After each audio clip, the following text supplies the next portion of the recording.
अनुशासन ते बढ़ी के सब भेद अभेद हरे पल में नहीं। बात जब भी कवियों की आती है तो जिक्र देश में कवियों के सबसे बड़े और पुराने संगठन कवि सम्मेलन समिति का जरूर होता है। इंदौर के क्रिंसेट रिजॉर्ट में कवि सम्मेलन समिति द्वारा 2 दिवसीय वार्षिक अधिवेशन का आयोजन किया गया। अस प्रीति नहीं नभ में थल में लुट जात त्रिभुपुर की सुषमा अस प्रीति नहीं नभ। अधिवेशन में पद्मश्री सुरेंद्र शर्मा, पद्मश्री सुरेंद्र दुबे, डॉक्टर हरिओम पवार, डॉक्टर कुमार विश्वास, शैलेश लोढ़ा और विनीत चौहान समेत कई लोकप्रिय कवियों ने शिरकत की। इस दौरान कवि सम्मेलन समिति के राष्ट्रीय अध्यक्ष अरुण जैमिनी से न्यूज इंडिया के हेड ऑफ स्पेशल अफेयर्स प्रशांत शर्मा ने खास बातचीत की, जिसका जवाब अरुण जैमिनी ने अपने चिर परिचित अंदाज में दिया। बात कवियों की हो तो हास्य कवि अरुण जैमिनी का नाम आना स्वाभाविक है और मध्य प्रदेश के इंदौर में कवियों का राष्ट्रीय सम्मेलन अधिवेशन वो करा रहे हैं। उस समिति के वो अध्यक्ष हैं। जैमिनी जी से हम जानते हैं कि क्या उद्देश्य रहा। सर, पहले तो बहुत बहुत स्वागत है न्यूज़ इंडिया पे। किस उद्देश्य के साथ ये आयोजन आपने किया? दरअसल ये संस्था एकमात्र कवियों की रजिस्टर्ड संस्था है और 7 साल हो गए इसे। इस कोरोना काल में हम नहीं कर पाए कोई अधिवेशन, लेकिन ये इसका 5वां अधिवेशन रहा और बहुत सफल रहा, क्योंकि कवि एक साथ इकट्ठे हो गए सब। ये अपने आप में बहुत बड़ी बात है, क्योंकि कवियों को इकट्ठा करना बहुत मुश्किल काम है, आप जानते ही हैं। तो लगभग 100 के आसपास कवि यहाँ एकत्रित हुए, ये अपने आप में महत्वपूर्ण बात है। और कविता पे बात हुई, कवि सम्मेलन के सुधार के बारे में बात हुई, कवि सम्मेलन को कैसे लोकप्रिय और ज़्यादा किया जाए इस विषय पे बात हुई। तो ये चर्चाएं जो हैं 1 साल तक आगे बढ़ाने का काम होगा कि कैसे आगे बढ़ाई जाए। फिर हमने अपने जो वरिष्ठ कवि हैं जो अब इतने सक्रिय नहीं हैं, उन सबका सम्मान यहाँ किया, जिन्होंने कवि सम्मेलनों में बहुत योगदान दिया। उन्हें अलग अलग सम्मान से सम्मानित किया गया। जैसे सोम ठाकुर जी को नीरज सम्मान मिला, जैसे हमारे आदरणीय सत्यनारायण सत्तन जी को हमने रामरिक मनहर सम्मान दिया, सरोज कुमार जी को हमने गोपाल प्रसाद व्यास सम्मान दिया, प्रमिला भारती जी को हमने सुभद्रा कुमारी चौहान सम्मान दिया, जगदीश सोलंकी जी को बाल कवि बैरागी सम्मान दिया, घनश्याम अग्रवाल जी को काका हाथरसी सम्मान दिया। तो ये जो सम्मान अपने बुजुर्गों के प्रति, अपने वरिष्ठ कवियों के प्रति जो समर्पण है, वो इस का भी उद्देश्य, ये भी उसका उद्देश्य है समिति का। और समिति का उद्देश्य नए कवियों को कैसे अपने आगे बढ़ना है, उस दिशा में इन जो अलग अलग सत्र हुए उसमें ज्ञान देना, बात होना, बस ये सबसे महत्वपूर्ण था। सर, कवियों की बात की जाए तो कवि स्ट्रगल बहुत करते हैं। लोगों को वही कवि दिखते हैं जो टीवी पर नज़र आ जाते हैं। तो क्या उनके लिए कोई योजना बनाई? फ्यूचर का आपका प्लान क्या है? एक अधिवेशन हुआ है, आगे क्या रणनीति है? दरअसल जो टीवी पे दिखते हैं उन्होंने भी अपने समय में बहुत स्ट्रगल किया। वो ऐसे ही नहीं आ गए टीवी पे, बिना स्ट्रगल किए काम नहीं होता। किसी भी कवि को स्थापित होने में 10 से 15 वर्ष लग जाते हैं। तो उनका स्ट्रगल है, जब भी वो टीवी पे अब आ रहे हैं। तो जो नए आए हैं वो एकदम छलांग लगाना चाहें तो दिक्कत है। वो पढ़ें, समझें, लिखें अच्छा, तो निश्चित रूप से वो आएंगे। और प्लेटफार्म अब बहुत बढ़ गए हैं तो उनको और अवसर भी मिलेंगे। तो इसलिए लिखना और पढ़ना ज़रूरी है। वो यही बातें यहाँ हुई है इतने दिनों में कि पहले आप अच्छा पढ़ना सीखिए और फिर अच्छा लिखना सीखिए, फिर अपने आप कार्यक्रम तो अपने आप मिल जाते हैं। खुशबू को रोक थोड़ी सकते हैं आप। बिल्कुल सर, खुशबू को रोक नहीं सकते हैं। और हरियाणवी आदमी और हरियाणा की बात ना हो, ऐसा हो नहीं सकता है। हर बात में आप जोक सुनाते। तो अगर हरियाणा का आदमी कहेगा तो किस अंदाज में कहेगा? किस बात को कहेगा ये बता दो तुम बस। हर एक बात तो हरियाणवी अंदाज में कह सकें हम, लेकिन ये कवियों को इकट्ठा करना ऐसा ही है जैसे मेंढकों को तोड़ना। तो हमने मेंढक तोले, लेकिन खूब ढंग से तोले और बहुत बढ़िया आयोजन हुआ। 2 दिन का 2 दिवसीय ये सत्र था। खूब स्वाद लिया जी सबने, हर तरह का स्वाद आया। हमने वरिष्ठ कवियों से सीखा भी और कनिष्ठ कवियों को सिखाया भी। सर, स्वाद आया तो एक आखिरी स्वाद दे दीजिए न्यूज़ इंडिया के दर्शकों के लिए। कोई आपका पसंदीदा, लोगों को आपके सारे चुटकुले पसंद आते हैं, आपके काव्य पसंद आते हैं, आपको जो पसंद हो वो आज सुना दीजिए। वही समस्या है, पसंद तो सभी आवे हैं, हैं दिक्कत यह है कि वो संदर्भ के साथ जुड़ा हो तो उसका आनंद अलग होता है बस। तो अब संदर्भ कोई इस तरह का है नहीं इसमें कि मैं चुटकुला ज़बरदस्ती सुनाऊं, तो संदर्भ के साथ चुटकुले का एक अलग आनंद आता है। वो बस इंटरव्यू पे तो मुझे वही ध्यान आ रहा है बस कि वो जब एक जगह लाठीचार्ज हो रहा था तो एक पत्रकार को पुलिस वाले ने पीट दिया। तो सब ये क्यों पीटा? बोला जी सामने से डंडे बरस रहे थे, लठ हो रहे, गोलीबारी हो रही थी और वो पूछ रहा था कि आप कैसा महसूस कर रहे हैं। तो आदमी क्या करे भाई ऐसे में, जब आदमी दिख रहा है कि क्या स्थिति है तो उसमें क्या महसूस करेगा? तो उसने बता दिया क्या महसूस कर रहा हूँ मैं। तो ये स्थितियाँ होती है जो समय के अनुसार हर एक स्थिति में हाथ से निकाला जा सकता है, वो निकलता है। अधिवेशन में पद्मश्री हास्य कवि सुरेंद्र शर्मा और पद्मश्री हास्य कवि सुरेंद्र दुबे ने भी शिरकत की, जहां उन्हें न्यूज इंडिया के हेड ऑफ स्पेशल अफेयर्स प्रशांत शर्मा से भी खास बातचीत की। हास्य कवि सुरेंद्र शर्मा जी मेरे साथ हैं। हास्य की बात हो और सुरेंद्र जी की बात हो नहीं, ऐसा हो नहीं सकता। और ये वो कवि हैं जो बिना हंसे पूरी दुनिया को हंसाते रहे। सर पहले तो आपका न्यूज इंडिया पे बहुत बहुत स्वागत है। आज कवि अधिवेशन हुआ, उसके बारे में बताएं, क्या निर्णय हुआ और क्या आप लोगों ने लोगों को सिखाया? निर्णय ये हुआ है कि अगले साल की बैठक में निर्णय फिर लिया जाएगा। जो पिछले साल की बैठक में निर्णय लिए गए थे वो अगले साल की बैठक में ले लेंगे। सबसे बड़ी बात ये है कि सब एक साथ मिल कर के बैठे हैं, हंसे हैं, एक एक के दुख को समझा है। एक रंग जी का शेर है, रंग का रंग जमाने ने बहुत देखा है, क्या कभी आपने बलबीर से बातें की हैं? तो हमने कविता से ज़्यादा व्यक्ति से बातें की, वो इस कार्यक्रम की उपलब्धि थी।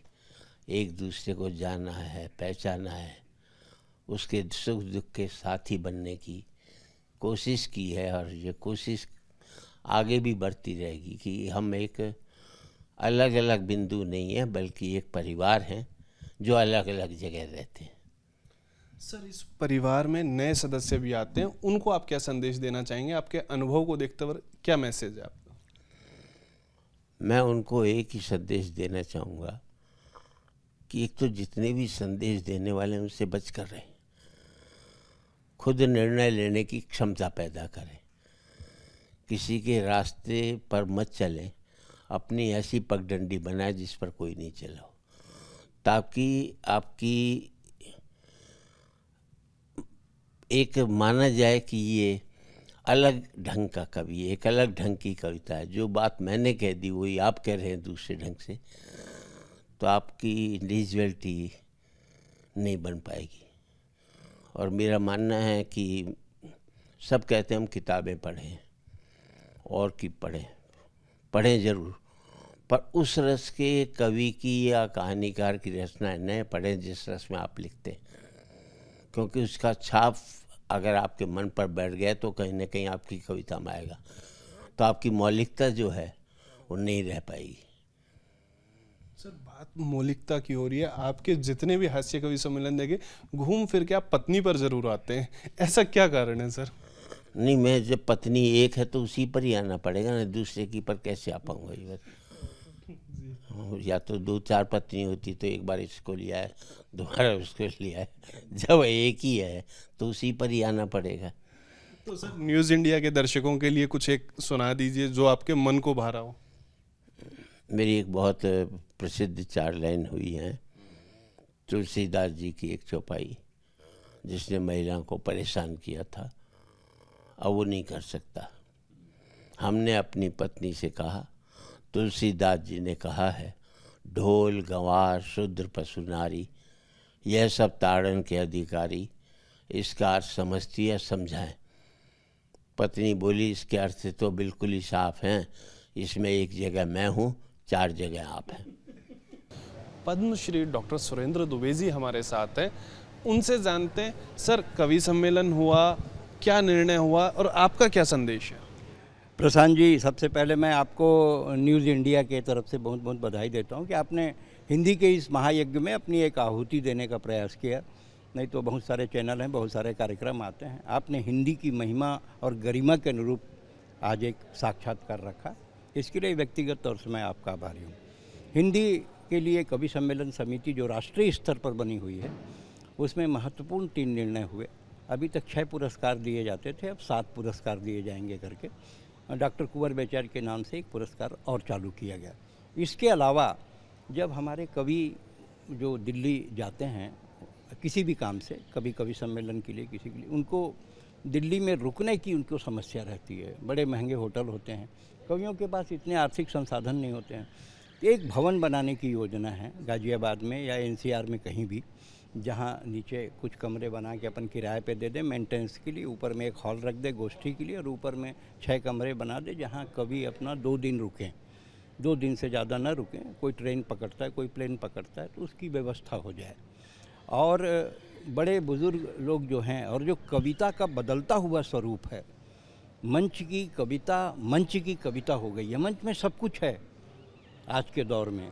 मैं 40 साल का इतिहास है, मैं लगभग 38 साल हो गए मेरे को मंचों पे आए हुए। पहले जो कविताएं हम मंचों पर पढ़ते थे, पहले ये चैनल नहीं थे, सिर्फ DD1 हुआ करता था, दूरदर्शन, और उसमें जो कविताएं होती थी उसमें कहा जाता था कि आप कुछ नहीं बोलेंगे, कोई चुटकुले उटकुले कुछ नहीं बोलेंगे। हास्य का कवि भी सीधी हास्य की कविता चालू करता था, जो बड़ा कठिन है। आज मंचों पे अगर किसी हास्य के कवि को बोल दो कि आप बिना चुटकुलों के हंसाओ, वो नहीं हंसा सकेगा, उसको चुटकुलों की ज़रूरत पड़ेगी। लेकिन उसके कारण क्या हुआ कि धीरे धीरे चुटकुलों का परसेंटेज बढ़ता गया और कविता विलुप्त होती गई। आज के इस दौर में जब मैं आज न्यूज़ इंडिया के इस आपके साथ, प्रशांत जी आपके साथ हूँ, ये मेरी व्यक्तिगत पीड़ा है। मैं अभी इस बात को शेयर कर रहा था, मेरे 4 कविताओं पे 4 PhD है। आगरा विश्वविद्यालय, रांची, रविशंकर, बिलासपुर, मेरी 10 किताबें हैं। लेकिन मंचों पर मैं एक हास्य कवि के रूप में जाना जाता हूँ। मैंने विश्व के 11 देशों में कविता पढ़ी है, अमेरिका के 52 शहरों में कविता पढ़ी है, लेकिन मैं हास्य कवि के रूप में हूँ। और जो मेरी किताबों की कविता है उसको अगर मैं पढ़ने की कोशिश भी करता हूँ तो श्रोता मना कर देते हैं या सुनना नहीं चाहते हैं। तो अच्छी कविता जनता तक पहुँच नहीं पाती है। और स्टैंड अप कॉमेडी और व्हाट्सएप में जो चुटकुले आते हैं, उसने कविता के, हास्य कविता को, व्यंग्य की कविता को हटाने का प्रयास किया है। आज मैंने ये बात मंच पर कही कि कवि 2 प्रकार के होते हैं, 1 is creator and 1 is performer. ये ज़रूरी नहीं है कि कोई अच्छा क्रिएटर हो वो अच्छा परफॉर्मर हो, और ये भी ज़रूरी नहीं है कि कोई अच्छा परफॉर्मर हो वो अच्छा क्रिएटर हो। आज की रात न्यूज़ इंडिया को देने के लिए इससे बढ़िया संवाद मेरे पास नहीं है। इस सम्मेलन की सबसे बड़ी उपलब्धि ये है कि कवि को क्रिएटर भी बनना चाहिए और परफॉर्मर भी बनना चाहिए। वो लिखे भी बढ़िया और पढ़े भी बढ़िया। सर, लिखे भी बढ़िया, पढ़े भी बढ़िया। एक कुछ आप न्यूज़ इंडिया के लिए जो सुनाना चाहें दर्शकों तक, अपना कोई कविता, हास्य कवि, कोई संदेश? हाँ जी, जो कविता मेरी बड़ी चर्चित रही और जो कविता YouTube में 70-80 लाख के आगे तक गई, उस कविता की कुछ पंक्तियाँ आपको सुना देता हूँ। आप भी कहते हैं, मैं भी कहता हूँ, आपका कैमरामैन भी कहता है। दिन में 20 बार एक डायलॉग कहता है, टाइम नहीं है। हर कोई बोलता है टाइम नहीं है, टाइम नहीं है, टाइम नहीं है। और हमारी आबादी 125 करोड़ हो गई। टाइम नहीं है तो इतनी, तो टाइम मिल जाए तो कितनी। टाइम नहीं है, जिसको देखो टाइम नहीं है। बच्चा पैदा होते ही फेरेक्स, लैक्टोजिन, बोनीजान, ग्राइप वाटर, एब्डेक खाता पीता है, डायरेक्ट चलने लग जाता है। उसकी माँ कहती, मेरे बेटा, मेरे कान्हा, मेरे लाल, घुटनों के बल चल, थोड़ी बाल लीला कर। बच्चा कहता है, माँ तेरी बात सही है पर मेरे पास टाइम नहीं है। आजकल लड़के लड़कियाँ माँ बाप का नाम नहीं पूछते, मोबाइल का सीरीज़ पूछते हैं। 2 लड़कियाँ जा रही थी, आपस में बात कर रही, तेरा कौन सा? बोले S7। बोले तेरा? बोले मेरा भी S7। मैं पीछे से उनके ऊपर गिर गया। बोले हट 3210 नोकिया। मैंने कहा मैं 3210 नोकिया हूँ, मेरी खपत बहुत कम है, पर एक बार बैटरी को चार्ज करके देख, इस बैटरी में बहुत दम है। टाइम नहीं है, टाइम नहीं है, टाइम नहीं है। आप ज़िंदगी भर बोलिए टाइम नहीं है, लेकिन अगर कोई बेबस औरत सड़क पर इज्जत बचाने के लिए गुहार लगाए कोई अंधा सड़क पार करने के लिए लाठी थमाए, कोई विदेशी सरहद पार करके हिंदुस्तान में घुस जाए और हिंदी कवि सम्मेलन समिति न्यूज़ इंडिया को अपने कार्यक्रम में बुलाए, तो कभी मत कहिएगा आप प्रशांत जी टाइम नहीं है, टाइम नहीं है। इस दौरान मशहूर कवि और टीवी के जाने माने अभिनेता शैलेश लोढ़ा से खास बातचीत की न्यूज़ इंडिया की एंकर मीनाक्षी रजत ने। वाह वाह, क्या बात है। और शैलेश लोढ़ा जी आज हमारे साथ है, बहुत स्वागत है पहले तो न्यूज़ इंडिया पर आपका। शुक्रिया। मैंने देखा आपका जो कवि सम्मेलन है, मैं हमेशा से देखती हूँ एक्चुअली। वाह वाह क्या बात है 2012-13 में ज़रूर आया था, लेकिन उस वक्त भी हम बच्चे थे, देखते बहुत थे आपको। उसके बाद लगातार आपके ऐसे कवि सम्मेलन होते रहते हैं। लिखने का आपको ये गुण कहाँ से आया, कहाँ से आपने सोचा कि मैं यही करने वाला हूँ? ये सवाल मुझसे बहुत बार पूछा गया और हर बार यही जवाब मैं देता हूँ। अलग ढंग से किया जाता है सवाल कि कविता लिखने का शौक़ कैसे पैदा हुआ, और मैं हमेशा उसका ये जवाब देता हूँ कि मैं शायद ये शौक़ लेके ही पैदा हुआ। ये ईश्वर प्रदत्त है, इसके लिए कोशिश तो नहीं करनी पड़ती। ये सारी चीज़ें माँ सरस्वती का आशीष होता है। तो मैं जब 5-6 साल का था तभी से जब पहली बार अक्षर ज्ञान हुआ, शब्द ज्ञान हुआ, भाषा के विन्यास का ज्ञान हुआ कि वाक्य कैसे बनता है, ये ज्ञान हुआ, उसी वक्त से ऐसा लगा कि हाँ ये तो कविता हो रही है। मतलब लिखते लिखते ही आ गया अपने आप, इनबिल्ट था वो। जी, ये ईश्वर प्रदत्त है, जिसको कहते हैं ना, उसकी दी हुई सलाहियत है, ईश्वर का आशीर्वाद है, माँ सरस्वती का आशीष है। उसके साथ साथ आप अभिनेता भी हैं, तारक मेहता का उल्टा चश्मा कर रहे थे। अब आपके सारे फैंस ये जानना चाहते हैं कि आखिरकार क्यों आपने अलविदा कह दिया? आज यहाँ हम कवि सम्मेलन समिति के लिए एकत्रित हुए हैं, तो आज सिर्फ कविता की बात होनी चाहिए। बिल्कुल बिल्कुल, कविता की बात तो हम करेंगे ही, लेकिन वो फैंस का सवाल था जो हम आपसे जानना चाहते थे, ठीक है।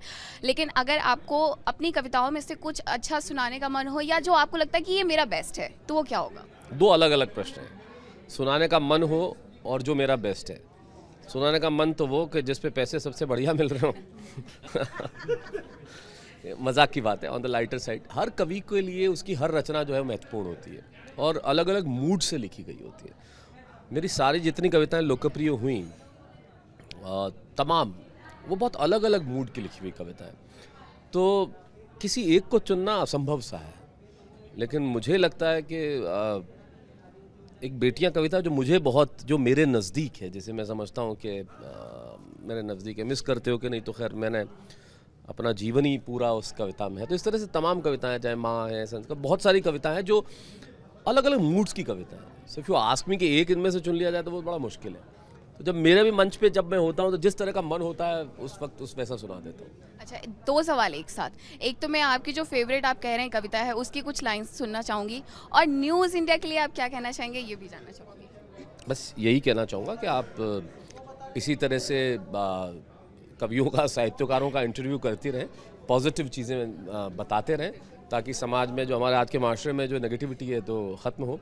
उन कविताओं में से तो नहीं, 4 लाइनें आपको वैसे ही सुना देता हूँ जो मुझे लगता है कि मेरा नेचर है। तो वो 4 पंक्तियाँ मैं आपको सुना देता हूँ जो इन दिनों हुई कि हर बात पे मेरी हामी नहीं है और जुल्म के आगे सलामी नहीं है। हर बात पर मेरी हामी नहीं है, जुल्म के आगे सलामी नहीं है। भूल गया मेरी खुददारी का इम्तिहान लेने वाला, मेरी रगों में खून है, गुलामी नहीं है। इस पे एक बार वाह वाह क्या बात है तो बनता ही है। अब ये बनता है वाह भाई वाह। बिल्कुल। आप आने वाले अपने प्रोजेक्ट्स के बारे में कुछ बताना चाहेंगे? कि वाह भाई वाह, जैसा कि आप जानते हैं 19 जून से शुरू हो चुका है शेमारू टीवी पे, और पहली बार देश में 2 चीज़ें हो रही है कविता के शो को लेकर। एक तो ये हर रात 9 बजे है, तो हर रात आपको कविताएं सुनने को मिलेंगी, हर रस की। देश के तमाम प्रतिभाशाली लोग इसमें शिरकत करेंगे, और पहली बार ही ऐसा हुआ है कि कोई पोइट्री शो OTT पे आया है, वूट पे, और वूट पे भी हर रोज़ ये अवेलेबल है। तो सारी दुनिया जो है वो हर रोज़ कविताओं का आनंद लेगी। तो वाह भाई वाह देखना मत भूलिए, हर रात 9 बजे शेमारू टीवी पे। आपको बता दें कि अधिवेशन में प्रसिद्ध कवि विनीत चौहान भी पहुंचे थे, जिन्होंने न्यूज़ इंडिया के हेड ऑफ स्पेशल अफेयर्स प्रशांत शर्मा से खास बातचीत में अधिवेशन में किए गए निर्णय की जानकारी दी। साथ ही जल्द रिलीज होने वाली फिल्म पिन कोड में अपने रोल की जानकारी दी। वीर रस का जाना पहचाना नाम, अलवर का वो बेटा जो पूरे विश्व में छाया हुआ है, विनीत चौहान, वो प्रसिद्ध कवि आज हमारे साथ हैं। इंदौर में आज वो छाए हुए हैं, कार्यकारिणी सदस्य के रूप में एक सफल आयोजन किया। आइए उनसे जानते। सर, पहले तो न्यूज़ इंडिया पे बहुत बहुत स्वागत है। सफल आयोजन किया, उसके बारे में बताएं। धन्यवाद प्रशांत भाई। पिछले 4-5 कार्यक्रम हमने किए हैं। हर बार एक सीढ़ी चढ़ता है कार्यक्रम में, जैसे अपन जानते हैं सफलताओं की मानक सीढ़ियां हैं। लेकिन इंदौर का जो ये कार्यक्रम यहाँ हुआ है, ये हमारे 4-5 अधिवेशनों का अब तक का सर्वश्रेष्ठ आयोजन माना जाएगा। पहला ही सत्र इतना भावुक था। हमारे जो सीनियर पोइट्स हैं, हम जिनसे सुनकर बड़े लिखना सीखा है, वो सब पोइट्स हमारे सामने थे। दूसरी पीढ़ी वो थी जो हम थे, और 2 पीढ़ी हमारे सामने वो थी जो अब आ गई हैं। तो हमको पुरानी पीढ़ी से भी संवाद सुनने थे, करने थे, और आने वाली पीढ़ी को बताना था कि क्या आखिर नया कुछ हो। 6 सत्र कुल हुए हैं। अब ये समापन का सत्र आपके सामने हुआ है अभी। अद्भुत सत्र हुए हैं, अलग अलग अनुभव आए हैं। मंच का यदि कहीं कुछ गिरावट हो रही है, उस पर हमने आत्ममंथन किया है। हम बाहर चाहे कुछ भी कहें, लेकिन अपने कुनबे में बैठ करके हम ये चर्चा कर सकते हैं कि इन बुंदों पर ध्यान हो। हमारे वस्त्र परिधान क्या हों, हमारे बोलने की भाषाएं क्या हों, हमारी कविता का विषय क्या हो। कहीं वो राष्ट्रीयता को करते करते हम सांप्रदायिकता की तरफ तो नहीं बढ़ गए हैं। हास्य करते करते कहीं हम गिरे हुए अश्लील चुटकुलों की तरफ तो नहीं बढ़ गए हैं। श्रृंगार कहते कहते हम कहीं देह प्रदर्शन पर तो नहीं। इन सब पर चिंतन हुआ, और मुझे खुशी है ये बताते हुए कि आने वाले समय में हम 1-1.5 वर्ष में जो 100-150 मानक कवि यहाँ थे, वो सब कोई नवोत्सिखोदित लोग नहीं थे। वो जो जिनके नाम पर टिकटें बिकती हैं, चाहे कुमार हों, शैलेश हों, सुरेंद्र शर्मा जी हों, सत्यनारायण सत्तन जी हों, सोम ठाकुर जी हैं, वो बड़े नाम जिनके नाम पर एक नाइट की जा सकती है, वो सब यहाँ मौजूद थे। और एक अच्छा आयोजन हुआ, उसमें आप लोगों की भूमिका भी है। सर, बात करें नए कवि की, तो सब चाहते हैं हम आएँ, टीवी पे छा जाएं। आप क्या मैसेज देना चाहेंगे? कोई नया कवि आना चाहता है तो क्या करे वो? देखिएगा, ये सवाल आज हमारा एक सत्र था, शैलेश लोढ़ा के सामने था। ये टेलीविज़न पर हर कोई आना चाहता है, कोई मना भी कर रहा है, समझ लो आना तो चाहता है वो, विशेषकर नए कवि को। देखिए, एक ज़माना ये था कि टेलीविज़न तक पहुंचने के लिए उसके पास कोई दूसरा साधन नहीं था कि जब तक कोई कवि ना बता दे कि देखो ये कवि ऐसा आया है। आज हमारे पास ये जो इंटरनेट की दुनिया है, ये फेसबुक है, मोबाइल है, इंस्टाग्राम है, व्हाट्सएप है। बड़ा अच्छा शब्द कहा शैलेश ने आज कि खुशबू को बहुत देर तक कैद नहीं किया जा सकता, वो फैल जाएगी।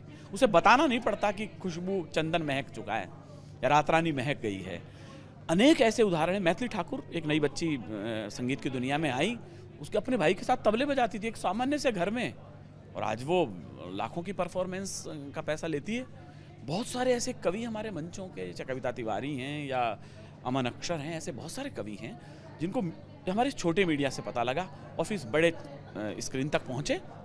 तो अच्छा लिखें और फेसबुक पर, इंस्टा पर डालिएगा। इतना बड़ा माध्यम है कि हर हाथ में एक छोटा टेलीविज़न है। तो यदि आप में क्षमताएं हैं, नए कवियों से कोई अधीर होने की आवश्यकता नहीं है, कोई भागदौड़ की ज़रूरत नहीं है, कोई किसी महामंडलेश्वर की आवश्यकता नहीं है पहले की तरह से कि साहब गुरुजी कहेंगे तो ही आपका नाम हैदराबाद जाएगा। आप यहाँ हैं, विदेश में भी डायरेक्ट यहाँ से कवि गए हैं। उन्होंने कहा, हमसे कई बार लोग कहते हैं विनीत जी आपको बहुत सुना, लेकिन वो नया लड़का एक आया है, वो कविता तिवारी की नई बच्ची आई है, उसको सुनवा दो इस बार। हरिओम पवार जी को तो हमने बहुत सुना है। तो ये सशक्त माध्यम है और वो स्क्रीन तक पहुंचता है। धैर्य की आवश्यकता है।